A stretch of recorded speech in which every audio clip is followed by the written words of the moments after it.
아버지 하나님 감사합니다. 주님을 사모하는 마음으로 주의 전에 나와 또 우리가 예배의 자리로 나와 아버지 하나님 앞에 엎드립니다.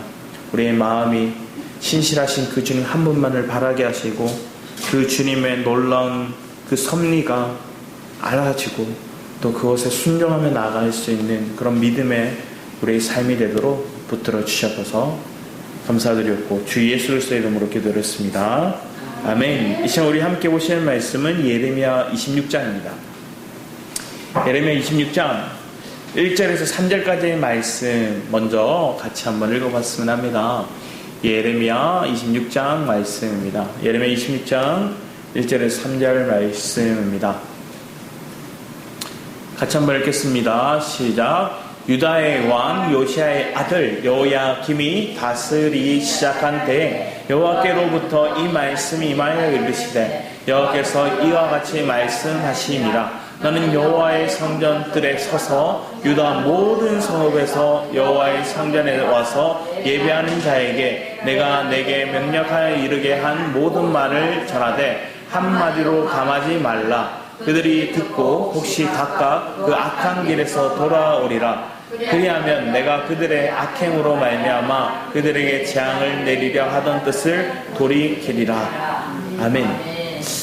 예레미야 말씀에 여러분 계속 갔죠. 돌이켜라 돌이켜라. 주님이 재앙을 내리신다. 너희들이 그 악행에서 돌아와라 돌아와라 얘기를 합니다. 요시야 왕 때부터 시작해서 이 고백을 했어요. 요시야 왕은 좋은 왕이었어요. 요시야 왕은 우리가 생각할 때 참된 왕이었고 하나님이 기뻐하시는 왕 중에 한 사람이었습니다. 그런데 그가 무기또 전쟁에서 갑자기 죽죠. 죽을 게 아닌데 죽게 돼요. 그 전쟁을 통해서. 그래서 왕이 바뀌게 됩니다. 그래서 원래 그 다음에 세워졌던 왕이 여호아하스 왕이었고, 근데 그 여호아하스 왕은 애굽의 왕에 의해서 어떻게 되죠? 그가 포로로 끌려가게 되고 몇 개월 왕 생활을 못하고 포로로 끌려가는 거예요. 그리고 세워진 왕이 이 여호야김이라 합니다. 원래 그의 이름은 엘리야김이라고 합니다. 근데 그의 이름을 여호야김으로 바꿨어요. 그리고 그가 다스려고 시작하는데 이 왕은 악한 왕이었고, 생각해보세요. 그 이전에 선한 왕, 하나님의 뜻을 추구하던 왕이 있을 때도 이 메시지를 전하면 조심스러웠는데 지금 왕이 바뀌었어요. 시대가 바뀌어버렸어요. 그럼 계속 내가 이 말씀을 전하는 것들이 어떨까요? 두려울 수 있는 거예요. 그럼 지금 우리나라를 한번 보세요. 저쪽에 보수 진영의 대통령이 있을 때, 그리고 진보 대통령이 있을 때, 또 나중에 진보에서 보수로 바뀔 때 제일 눈치 보는 게 검사들이라고 하더라고요. 그런데 그런 모습을 보는 거예요. 지금 시대를 보면 그래. 그런데 눈치를 보는 거예요. 근데 할 말을 해야 되는데 하지 못하는 경우가 많은 거예요. 왜? 두려워서, 눈치를 봐서. 저들이 강한 어조로 그들이 메시지를 던지는 게 나하고 달라서. 지금 예레미야가 그런 상황인 거예요. 왕이 바뀌었어요. 그 앞에 있는 왕, 자기 형제 중에 한 사람은 포로로 끌려갔어요. 그리고 또 얘기하는 것들이 뭘까요? 지금 이 장면인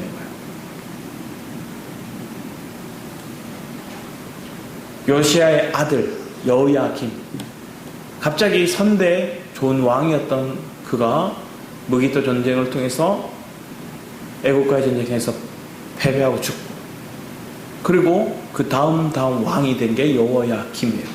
자기 형제는 몇 개월 못했어요.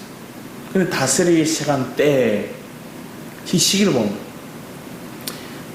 바뀌었어요. 근데 바뀌었는데, 왕이 바뀌었는데, 그러면 그 왕이 바뀌었을 때 어떤 말을, 눈치를 보는 것들이 사람들의 모습인데, 지금 여호와께서 이 말씀이 임하여 이르시되, 왕이 누구든 상관하지 않는 거예요. 저 사람이 하나님 앞에 잘 순종하는 왕인지, 아니면 저 사람이, 아니면 거역적인 왕인지, 그 상관하지 않고 성경에서는 이 요야김을 악한 왕이라고도 얘기를 합니다. 자기 배만 추가던 불려던 11년 동안 그렇게 통치했던 왕이었어. 말로가 또 좋지 않죠. 이같이 말씀하세요. 너는 여호와의 성전뜰에 서서 얘기하는 거예요. 여호와의 말씀이 내게 임할 거요. 자, 말씀이 임했는데 이제 어디 가서 전하라고 하면 이와 같이 말씀하시나 너는 여호와의 성전뜰에 서서. 지금으로 얘기하면 그냥 비유적으로 얘기하면 저기 사람들이 많이 왕래하는 광장, 여의도 광장, 아니면 많은 사람들이 인파가 몰리는 곳, 그것도 뭐 경기장이라고 하면 대회가 있는 날. 지금으로 얘기하면 이 여호와의 성전들은 예배가 있을 때 절기마다 그들은 어떻게 온 유다의 땅에 있는 백성들이 하나님의 절기를 지키기 위해서 오거든요. 많은 인파가 모였을 때는 그 사람들 앞에서 하나님이 주신 메시지입니다 하고 전하는 거예요. 그 전하는데 주님이 이렇게 또 얘기를 합니다. 그 성전뜰에 서서 유다 모든 성읍에서 여호와의 성전에 와서 예배하는, 자, 그 시대로 뭐 했다는 거예요? 예배하는 자들이 있었다는 거예요. 하나님 앞에 제사 드리는 자들이 있었다는 거예요. 그런데 그들 앞에 서서 뭐라는 거예요? 돌아서라는 거예요. 돌이키라는 거예요. 뭘 얘기할까요? 너희 지금 예배하는 거 이거 그냥 진정한 예배 아니야. 너희 지금 하고 있는 거 그냥 행위에 불과해. 퍼포먼스에 불과해. 그냥 하나님 앞에 신용만 하는 거. 형식적인 거야. 그걸 지적하고 있는 거야. 예배 안 드렸다는 게 아니라 예배 드리고 제사 드리러 왔어요. 근데 그들에게 얘기를 하는 거야. 그 많은 사람들이 자기 나름대로 어떤 마음을 가지고 왔을까요? 나 나름 잘하고 있는데, 나 나름 열심히 하고 있는데, 나 나름 다른 사람에 비해서 다른 믿음의 어떤 차원이 높은 단계를 내가 가지고 있는데 이렇게 착각하고 있는 그들에게 주님, 그래서 그들은 주님 앞에 예배드리러 왔는데 왕도 바뀌었죠. 그런 상황 가운데 그들은 예배하러 갔어요. 그런데 주님이 이렇게 내가 명령하여 이르게 한 모든 말을 전하되, 주님은 모든 말을 전하는데 한마디도 감하지 말라는 거예요. 토시 하나 틀리지 않게 말하라는 거예요. 생각해보세요. 사람을 보면 그 사람의 형편과 상황과 아니면 그 사람이 풍겨진 어떤 느낌들을 통해서 하지 말아야 될 말들이 있는 거예요. 정치적인 것들, 아니면 그 사람의 삶에 있던 삶의 여정 속에 있었던 아픔의 부분이다. 건들기만 하면 바로 브락 화를 내는 그런 것들. 상관하지 않는 거예요. 여호와의 말씀이 하나도 감하지 말고 그대로 전하라. 자, 이거 전하면 어떻게 될까요? 맞아 죽어요. 그리고 지금 광장이잖아요. 많은 뜰이잖아요. 많은 사람들이 모이면 항상 정치인들이 그 광장에 모여서 선동을 하면 그 사람들이 뭐 할까요? 한 사람이 아닌 그 광장에서 여러 사람의 소리가 그들이 무리지어서 얘기하는 것들이면 담대해져요. 그러면 나 혼자 있을 때면 못하던 일도 여러 사람이 한 목소리가 되고 같은 편이라 생각하면 그들은 생각에 있는 걸 그대로 실행해버려요. 군중심리가 그렇게 생겨나요. 그래서 군중심리가 일어나면 어떻게 될까요? 더 위험한 게 지금 이 성전뜰에서 예배하러 오는 그들에게 하나님 주신 메시지를 전하는 거예요. 왜? 너희들 잘못됐다? 거짓됐다? 너희 지금 하나님 앞에 외식하고 있다? 돌이켜라? 돌이켜라? 아니면 하나님 재앙을 내리실 거다? 인간적으로 나는 열심히 예배 드리러 왔는데, 제사 드리러 왔으니까 하나님 뭐 하기 원해요? 축복 주셔야 되는 메시지가 아니라 하나님 우리를 강건하게 하고 우리를 더 부강하게 하고 우리를 더 하나님 보시기에 합당한 모습, 세상 사람들 보기에 자랑거리가 될 만한 모습을 세우는 게 마땅하다고 생각하는 그 찰나에 반대되는 얘기예요. 너희도 돌이켜. 너희도 잘못 살고 있어. 잘못 신앙생활하고 있어. 거기서 안 돌이키면 하나님 재앙이, 하나님 심판이 있을 거야 하는 게 지금 예레미야 26장의 말씀인 거예요. 예레미야 52장까지의 말씀들 중에서 딱 절반 왔어요. 절반 왔어요. 그리고 나머지 뒤에 또 비슷한 흐름들이 계속 나옵니다. 또 삶의 자기의 모습 속에 나타나는 다툼과 또 사람들의 메시지들과 이런 것들이 더 부각되어서 더 살펴볼 수 있는 시간들이 있겠죠. 그런데 오늘 주님이 얘기하는 거예요. 모든 말을 전하되 한마디도 감하지 말라. 하나님 주신 것들이 있으면 그대로 말할 수 있는 것. 그게 하나님 기뻐하시듯이. 그런데 인간적으로 볼 때 어떨까요? 저 사람 표정이 이미 막 일그러지는 게 보여. 부르르 떨고 주먹을 쥐고 살결이 눈빛을 쳐다보는 게 보여. 근데 거기에 한마디도 감함이 없이 계속 다 말한다? 그들은 예레미야를 통해서 손가락질하고 욕했을 거예요. 이런 미친놈이다. 하나님의 성전에서 축복의 메시지가 아니라 하나님이 선택받은 우리 민족을, 저 선택받은 이방 민족이 우리를 포로되어 간다고? 항복해라고? 우리를 돌이키라고? 우리의 잘못 살았다는 걸 인정하라고? 나 아니야. 나 잘 살고 있어. 이 자식 우리를 다 몰아세우네. 우리를 나쁜 놈으로 몰아세우네.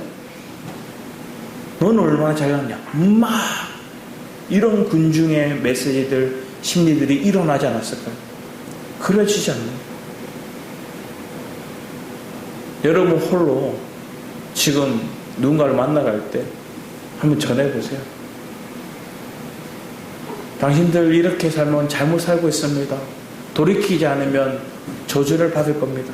그러면 그 사람들이 쳐다보고 욕을 하고 할 거예요. 정신 차려고 손가락 잡아요. 지금 예레미야가 그런 상황인 거예요. 그런데 예레미야는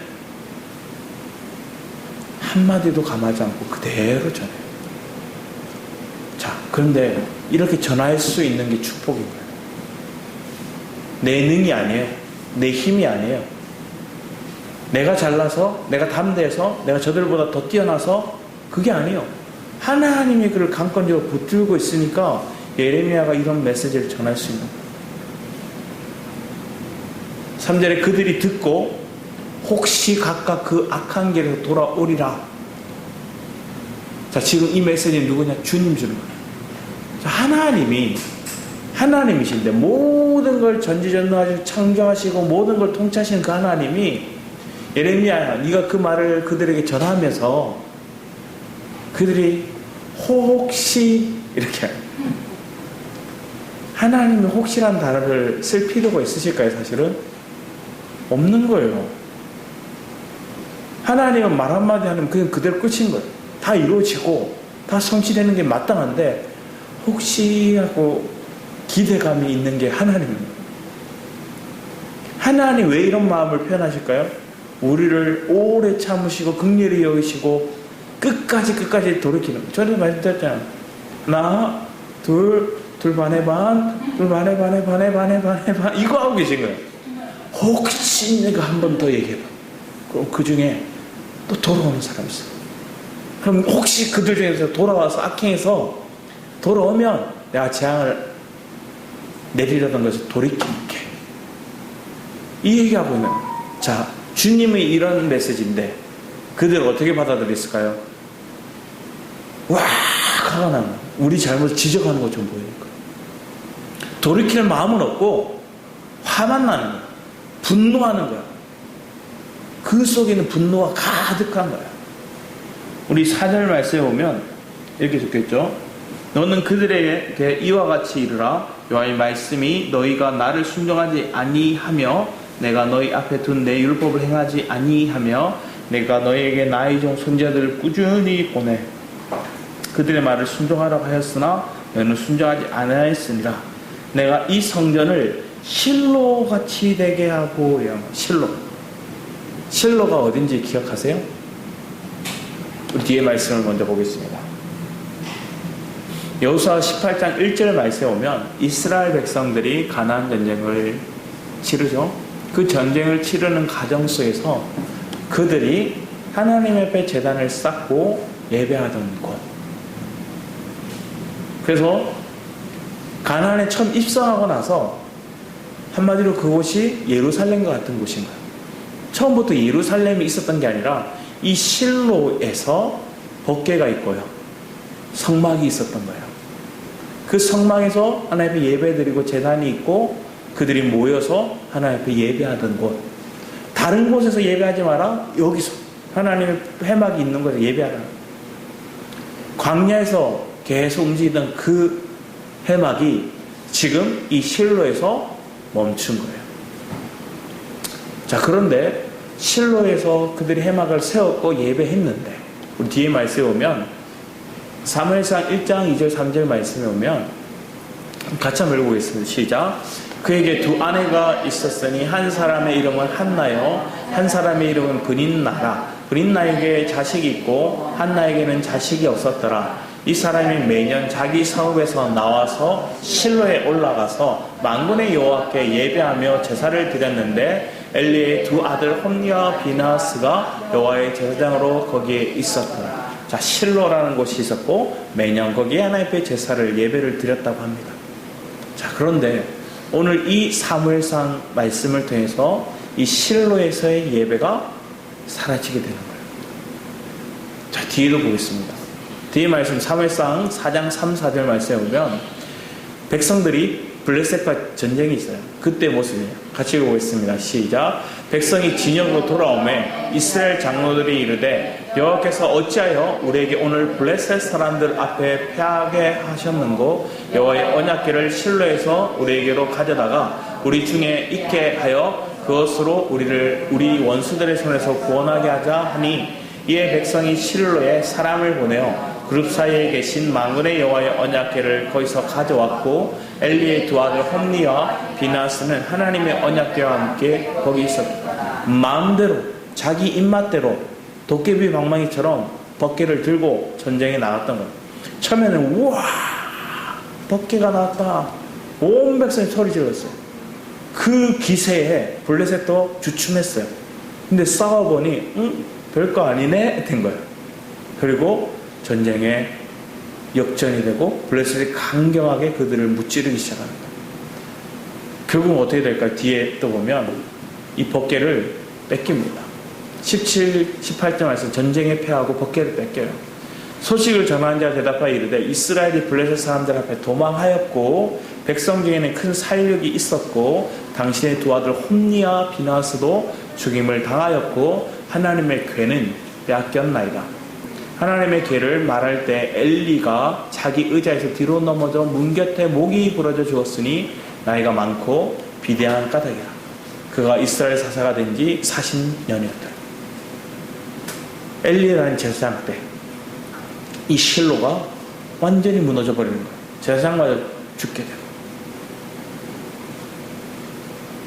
사무엘은 있었죠. 사무엘이 다음 사사 선지자로 세워지긴 했습니다. 그런데 이 법궤가 뺏겨버리고 이 실로의 영광은 다 무너져 버린 거예요. 실로를 섬겼던 그 제사장 가문도 다 무너져 버렸어요. 왜? 하나님 앞에 진정한 예배를 드리는 삶이 아니었거든요. 그 뒤에 또 나와요.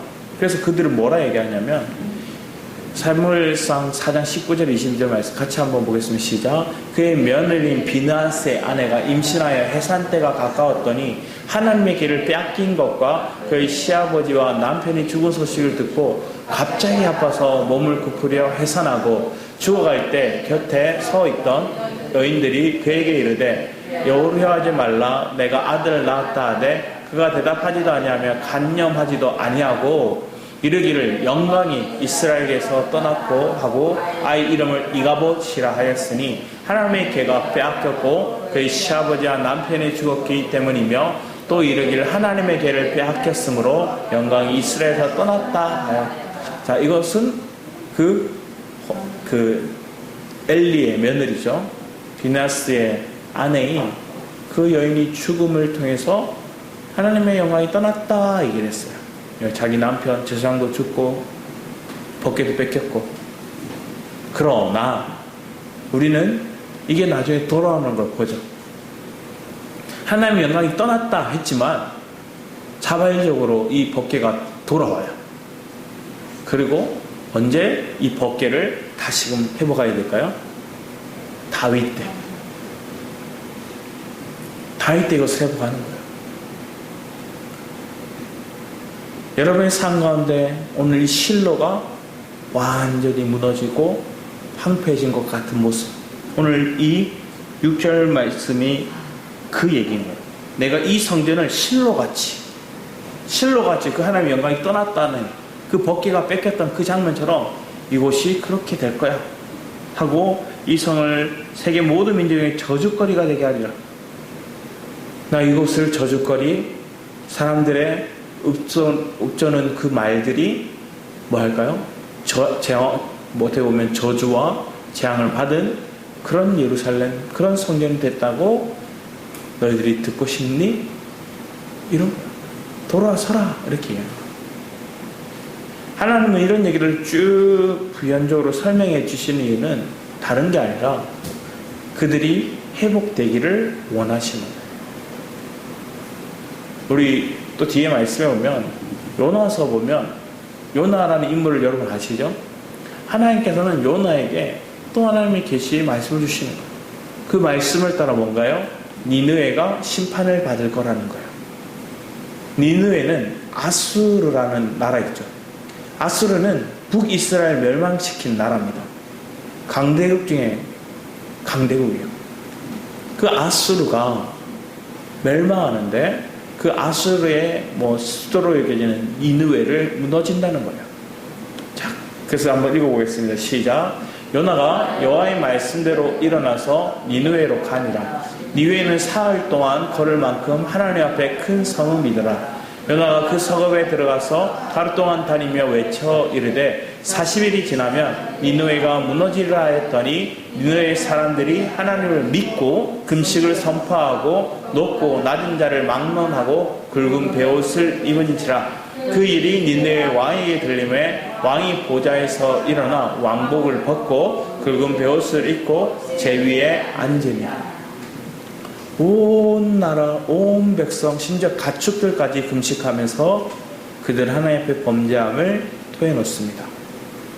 돌이키는 거죠. 심지어 저들은 이방인이에요. 하나님은 그들이 돌이키면 재앙을 내리겠다 했지만 돌이키면 어떻게 할까요? 그들을 회복시켜 주시는 거예요. 뒤에 말씀도 있죠. 회복시켜 주시는데 9절 10절 같이 한번 읽어보겠습니다. 시작.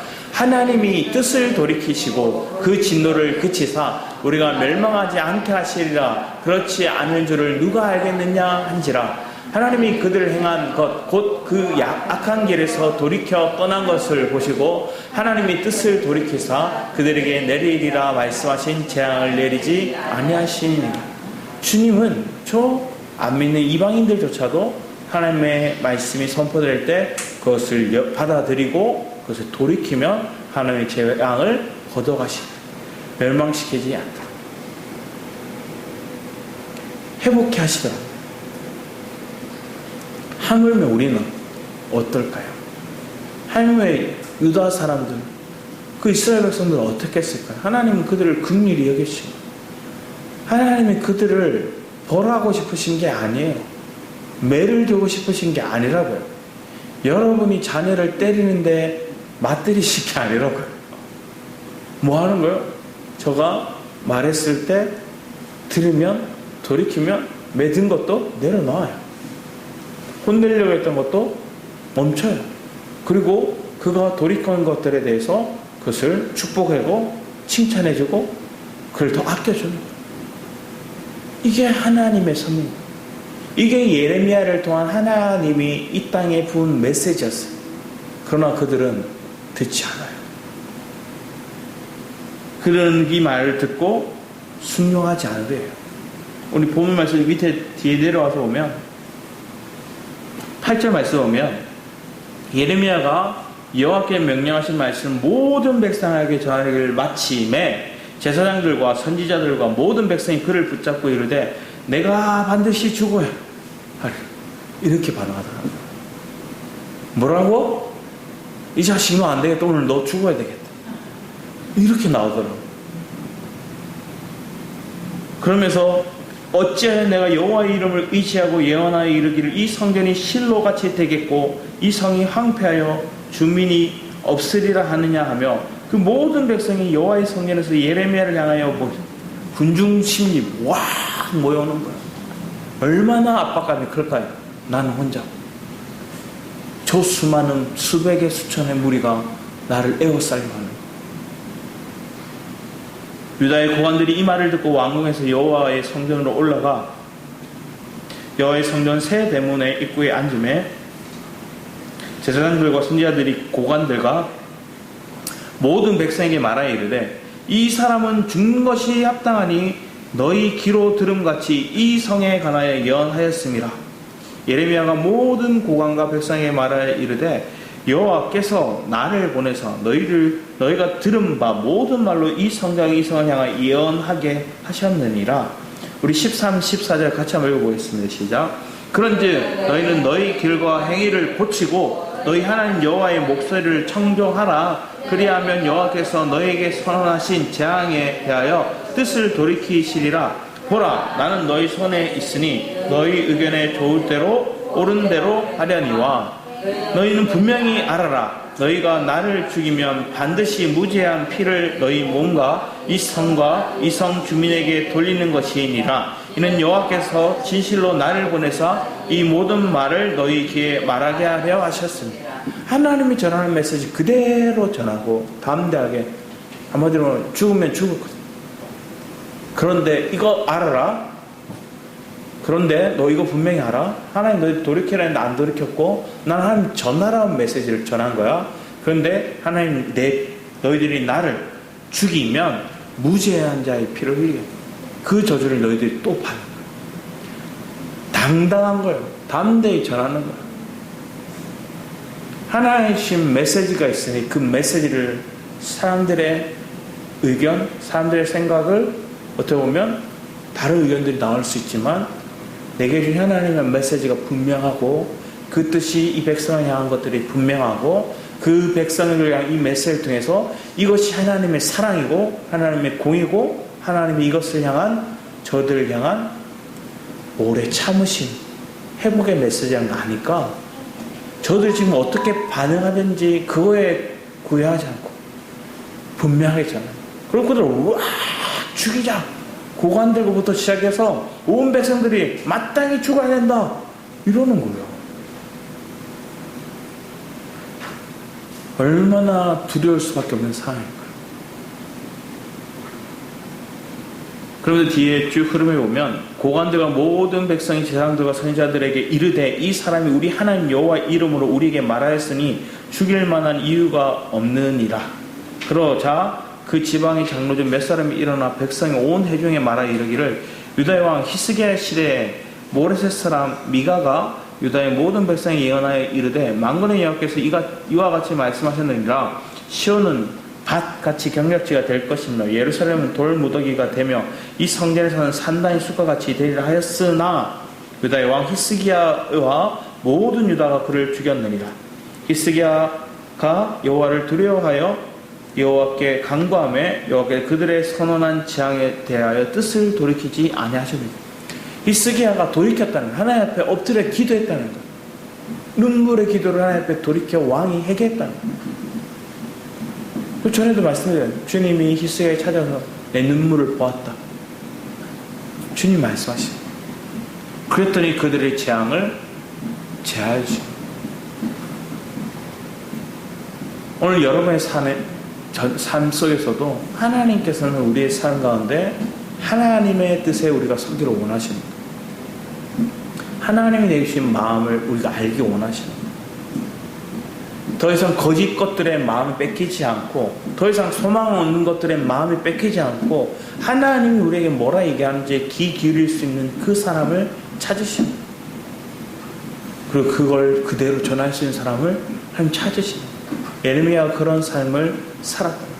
자, 그렇게 살았더니 그 뒤에 보면 20절 이하 말씀 보면 또 여호와 이름으로 예언한 사람이 있었는데 기랏 여아림 스마의 아들 우리야라. 그가 예레미야의 모든 말과 같이 이 성과 이 땅에 경고한 예언을 하며, 자, 예레미야처럼 똑같이 예언하는 사람이 또 있었다는 거예요. 그게 우리아였고, 근데 그 우리아는 지금 이 백성들과 왕의 분위기를 보고 뭐 했어요? 도망갔어요. 무서워서 도망갔어요. 21절 말씀에 보면 여호야김 왕과 그의 모든 용사와 모든 보관이 그의 말을 듣고서 왕이 그를 죽이려 하매 우리아가 그 말을 듣고 두려워 애굽으로 도망하여 간지라. 여호야김 왕이 사람을 애굽으로 보내되 곧 악볼의 아들 엘라단과 몇 사람을 함께 애굽으로 보냈더니 심지어 저 망명하듯이 외국으로 가 있는데 외국으로 가는 그 사람들을 국정원 보내서 군사 보내서 잡아온 거예요.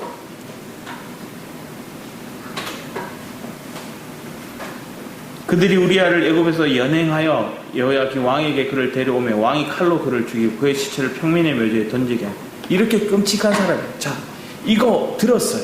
이거 심지어 봤을 거예요. 그럼에도 예레미야는 두려워하지 않고 할 말을 다 해요. 왜? 하나님이 주시는 이 뜨거운 마음들이 전하지 않으면 안 될 것 같아요. 그래서 전하는 거예요. 그래서 속으로 아프죠. 고통스럽죠. 그런데 주님은 이렇게 얘기를 하고 있습니다. 사반의 아들 아이감의 손이 예레미야를 도와주어 그를 백성의 손에 내어주지 아니하여 죽이지 못하게 하리라. 하나님 또 그를 건지시고 살게 하셔요. 저희도 말씀드렸지만 사명이 있는 자는 살아요. 하나님의 사명을 받고 그 사명을 신실하게 살고자 하는 사람은 사는 거예요. 예레미야는 그 사명이 있는 받은 자였고 그 사명을 신실하게 순종하는 사람이고 그렇게 그는 죽지 않고 살더라고요. 오늘 뒤에 말씀 한번 또 찾아보겠습니다. 잠언 1장 22절 25절 말씀입니다. 같이 한번 읽어보겠습니다. 잠언 1장 22절에서 25절 같이 한번 읽어보겠습니다. 시작. 너희 어리석은 자들은 어리석음을 좋아하며 거만한 자들은 거만을 기뻐하며 미련한 자들은 지식을 미워하니 어느 때까지 하겠느냐. 나의 책망을 듣고 돌이키라. 보라, 내가 나의 영을 너에게 부어주며 내 말을 너에게 보이리라. 내가 불렀으나 너희가 듣기 싫어했고 내가 손을 폈으나 돌아본 자가 없었고 도리어 나의 모든 교훈을 멸시하며 나의 책망받지 아니하였은즉. 우리 삶 가운데 하나님의 말씀이 있을 때 그 말씀에 귀 기울이고 순종할 수 있는 게 축복이죠. 책망이 왔을 때 돌이키는 것도 축복인 거예요. 그런데 귀 있는 사람은 그 하나님 하신 말씀을 들어요. 그런데 내 마음이 강팍해지고 스스로 지혜 있다 얘기하고 그리고 그 마음에 거짓이 가득한 사람은 뭐 하는 걸까요? 듣기 싫어하는 거예요. 손을 주님 내밀었는데 잡기 싫어하는 거예요. 하나님 지혜를 주셨는데 그 지혜의 말을 그냥 튕겨내는 거예요. 대부분 자녀들이 좀 크면 부모 말을 뭐 할까요?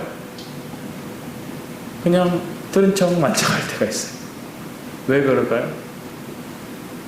부모 하는 말 뻔한 말이다, 아는 말이다 그렇게 여기거나 아니면 자기가 더 뛰어나고 자기가 하고 있는 게 더 바르고 자기가 더 첨단을 달린다 생각합니다. 자, 요즘 나오고 있는 IT 기기들을 다루는 건 그 자녀들이 더 잘할 수 있어요.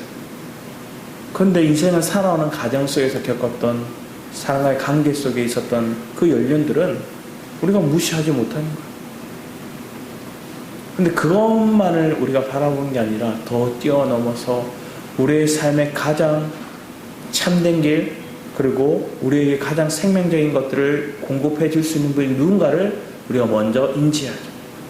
그분이 하나님이신데 그분이 나의 주가 되셨는데 그 나의 주가 되신 그분의 음성에 귀 기울이고 분명하게 엎드리며 나아가는 것들이 우리에게 필요한 거예요. 근데 사람들은 하나님 앞에 들으려고 그렇게 집중하지 않는 것 같아요.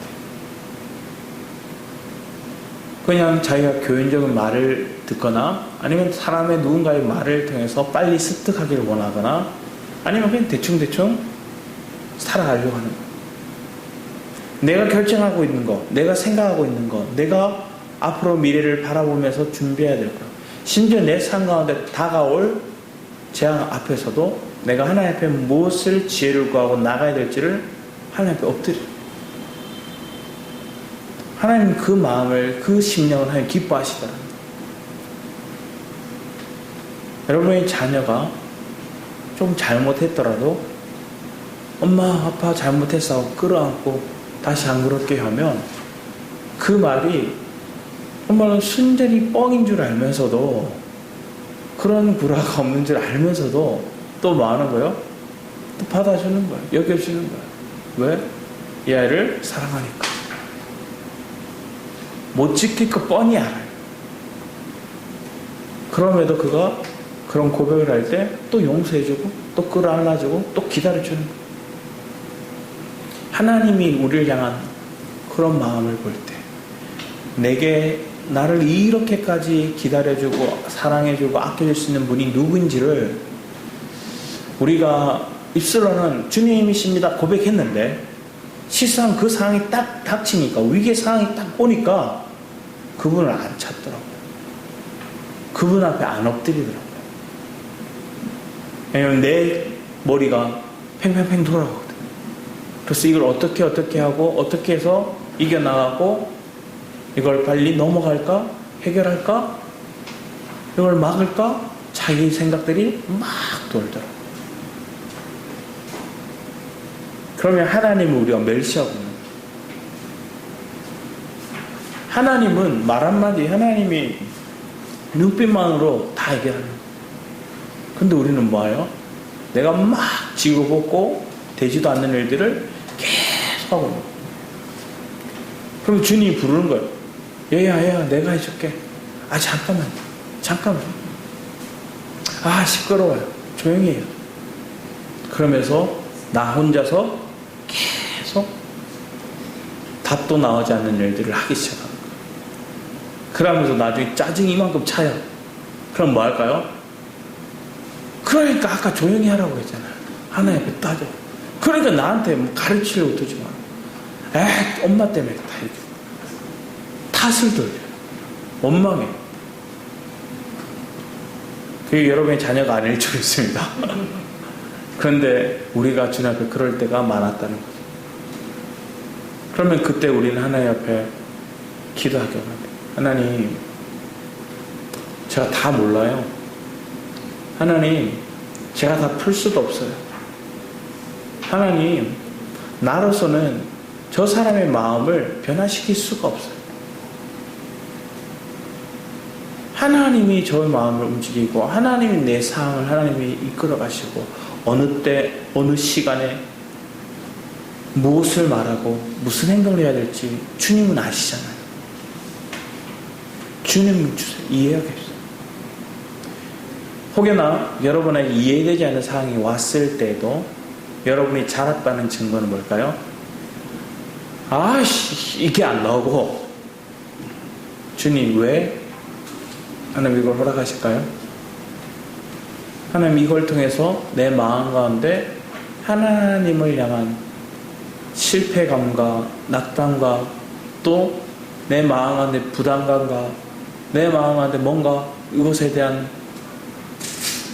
반감을 가지는 것들이 아니라 하나님 주시는 메시지가 뭔지 그리고 하나님 내게 주시는 은혜가 뭔지를 생각해봅니다. 예전에 한 책을 보는데 그 책의 내용이 이랬어요. 사람의 작가 이름은 생각 안 나는데 이분이 자녀에게 해준 말이었어요. 아들아, 혹시나 네가 가는 길에 너를 가로막는 담이 있다면 그 담은 너를 방해하는 것들이 아니야. 네가 목표를 향하고 달려나갈 때 네 앞에 있는 방해물, 네 앞에 있는 그것들이 너를 넘어뜨리고 방해하는 게 아니야. 네 마음에 이 목표를 향한 열정이, 이 목표를 향한 갈망이 얼마나 진정성 있는 거를 보게 될 거야. 너와 같은 뜻을 갖고 있던 사람들, 너와 같은 마음을 가지고 있던 그 열망하는 사람들이 그 벽에 섰을 때 그들은 그들의 갈망이 그 수준이라는 걸 포기할 거야. 근데 너의 열망이 가득 집중되어 있다면 그걸 뛰어넘어서 갈 거야. 저들은 멈춰설지 모르지만 그 방해물은 너에 대한 그 목표를 향한 방해물이 아닌 그걸 뛰어넘는 능력이 되고, 너와 함께 그 길을 향해 가던 사람들이 때로는 너의 발목을 잡을 수도 있고 너를 힘들게 할 수 있는 그들이 있지만 그들은 그 벽 앞에 멈춰서게 되고, 저들은 멈춰서는 벽이지만 그 장애물이지만 너에게 있어서 그 목표를 향한 그 장애물은 너를 멈추게 하는 것이 아니라 너를 뛰어넘게 하는 그런 은혜가, 그런 능력이 되겠어요. 오늘 우리 신앙에도 그래요. 순간 우리가 가는 여정 속에 하나님 브레이크를 거시는 것처럼 느낄 때가 있어요. 그럼 그때 여러분의 마음이 하나님이 향하고 있다면 내 안에 있는 마음들이 막 불편함과 불만과 내 안에 분노가 아닌, 하나님이 내게 정말로 귀한 것을 주고 하나님 이걸 뛰어넘을 수 있는 능력도 주시고 이걸 풀어낼 수 있는 지혜도 주시고 이걸 품을 수 있는 인격까지 내가 자랐다는 걸 보게 하시고, 내 내면의 변화를 보고 그리고 하나님 주실 것들을 기대합니다.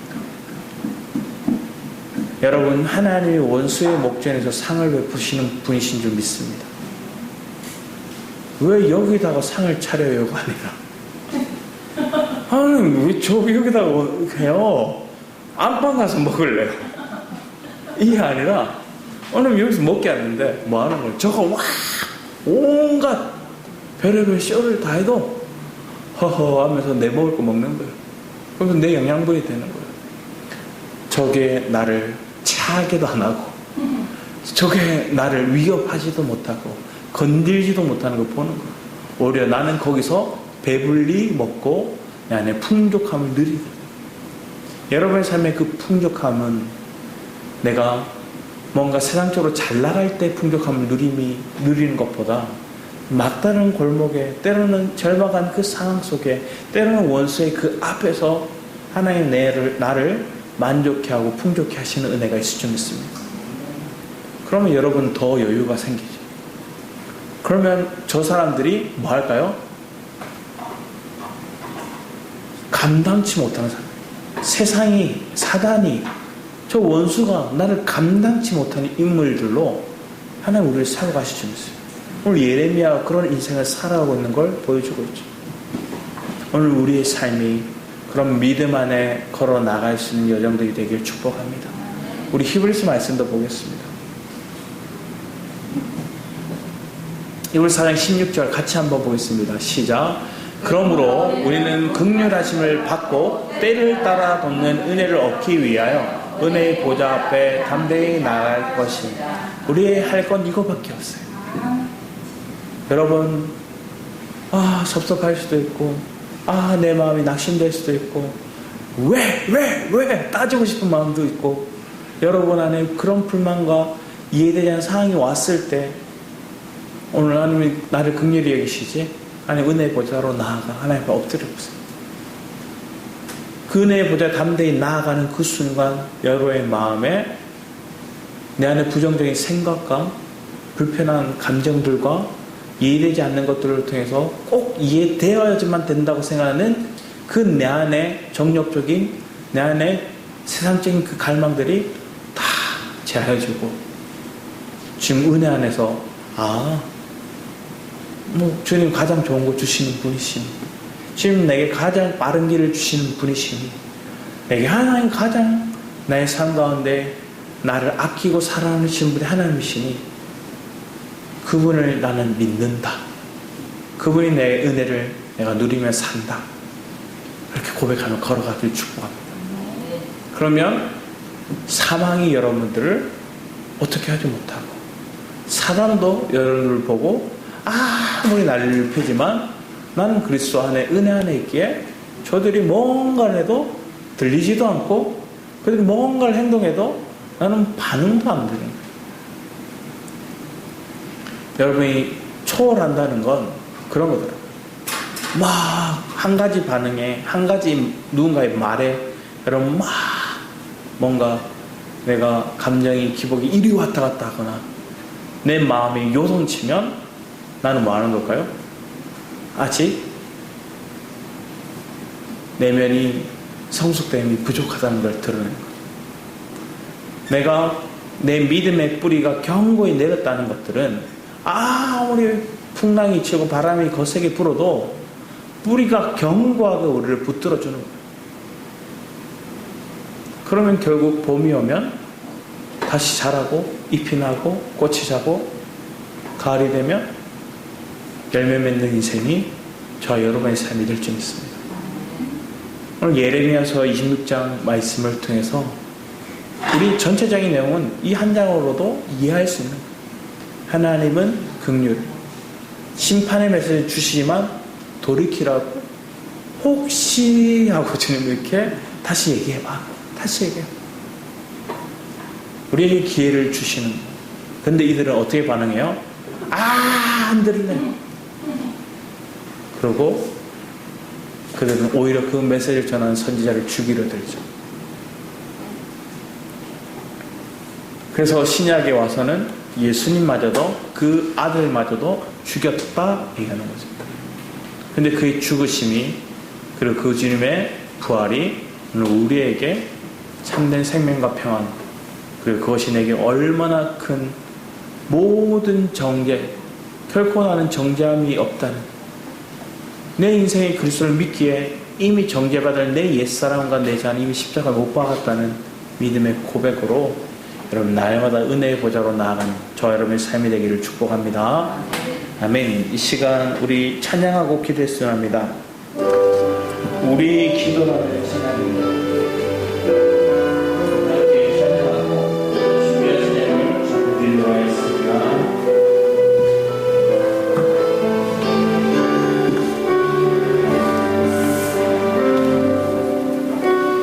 오늘이 자리에 모인 우리 어린 양의 식 따라가니 무리 되게 하소서. 성령의 충만한 임재 안에 어둡던 우리를 밝아줘서 주를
그리스도만을 따라가는 그런 어린 양이 주 있습니다. 저도 그 양에 속합니다. 우리 모두가 그 주님 목자 되시는 분, 오직 유일한 우리 목자이신 그 그리스도만을 따라가는 우리 장들, 우리 양들 되게 원합니다.